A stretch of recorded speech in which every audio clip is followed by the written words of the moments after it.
Conviction and courage are incredibly important in the workplace. If you look at the corporate crisis that we've had in the last 20 years, whether it be anything from Enron to the financial crisis, integrity is a key part of it. And having people with integrity, people with biblical principles, and having Christians that'll be a light out there is just incredibly important and probably one of the most things that I'm most passionate about. If you look at almost any situation where there has been a company that has failed, if somebody that had known would have stood up earlier, in most cases you would not have had that problem, and it's incredibly important that we as Christians stand up and have conviction and have courage. I'm Mark Linsz. I spent 27 years with Bank of America in various roles in various locations. I spent time in Chicago, Hong Kong, London, New York, Charlotte, and loved each of them. One of my key roles was treasurer of the bank in the middle of the financial crisis. We had responsibility of understanding and managing the entire balance sheet of the bank and making sure that we had enough capital to withstand the stress during the financial crisis.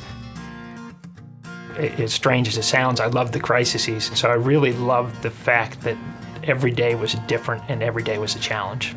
I spent a lot of time with investors, particularly during the crisis, giving them updates, talking to them, working with the largest investors in the United States, having the trust of investors, and having investors know that what you said was the truth and integrity were key aspects.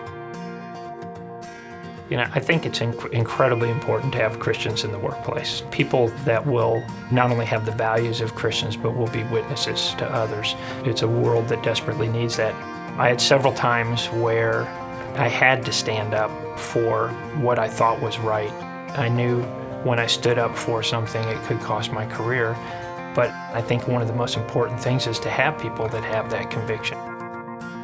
Something I learned at Biola was the need for different skills to work together. You know, I think that really helped me in the challenging times because you had to pull people together, you had to work as a team, you had to make the tough decisions. And thinking through that early on really helped me as I thought through the trading risk that Bank of America took, and how do I not make sure that my faith is completely separate and compartmentalized from my work. And so those were two areas that really stood out to me at Biola.